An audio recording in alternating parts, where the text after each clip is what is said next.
Of course, the department head. I have to acknowledge them one by one because this is the most special day for them. So we have Ma'am Jenny, the OAC of the MAPE department, Sir Alex from the Filipino department, Ma'am Erna of the mathematics department, Ma'am Lilette of the English department, Sir Rosendo of the PLE department, Ma'am Marquez of the Aral Pan and Values department, and of course our administrative officer, Ma'am Minel. So again, good morning to each and everyone. Are you happy? Yes! Good morning, my dear people, because today is our day. Correct?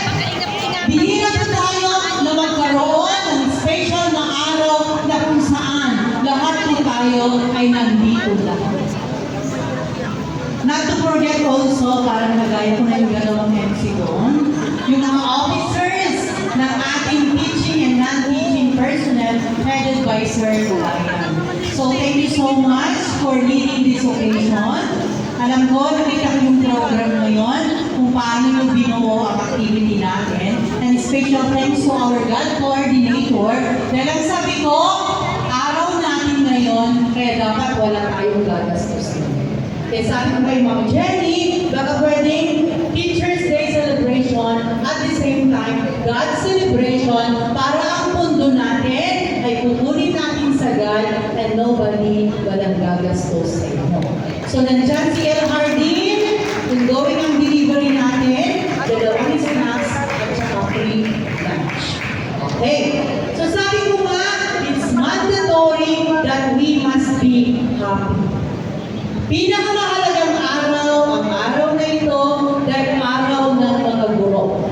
As I listen to the homily of our beloved priest, ang sabi niya, never be tired.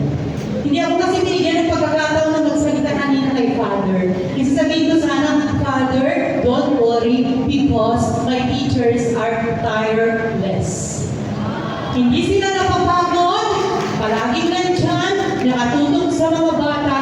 Yun na rin ang dahilan. Kung kaya't, nung nasa Subic ako ng 3 araw, I was awarded with a leadership award. Hindi ko na kukuha yung mga awards na yun. Actually, 6 yun. Kaya na, pag-receive ko ng 4, nung sinabi nila, na next na bibigyan ng award are the ESP, the PSPS, umalis na kami. Yun pala may pahabol pa ng awards. And I think that is for the Girl Scout. Kaya hindi ko rin ako yung certificate, dahil hindi ko rin alam kung kanino ko kukunin yung certificate, dahil sa dami na rin ng mga awards.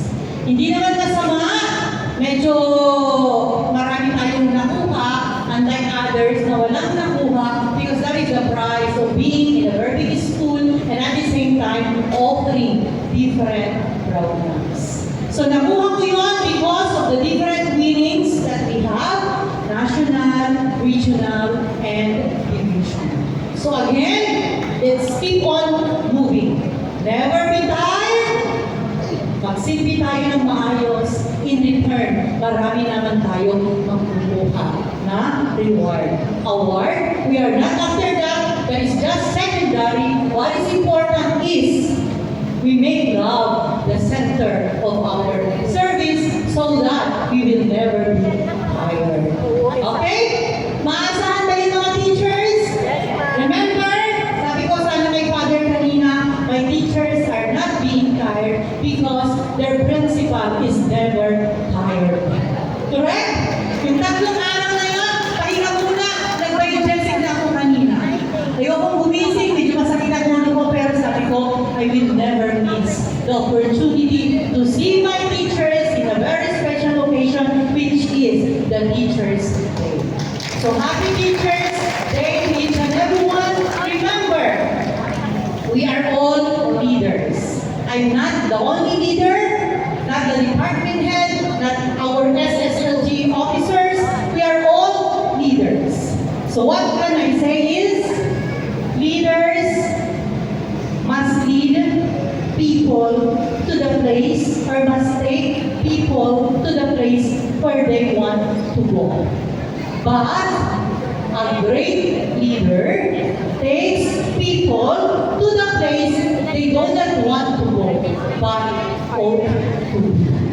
So siguro, naiintindihan nyo, kahit ayaw nyo, pipilitin ko kayo because we are all leaders. So with this, good morning to each and everyone. Enjoy the day because this is the day that the Lord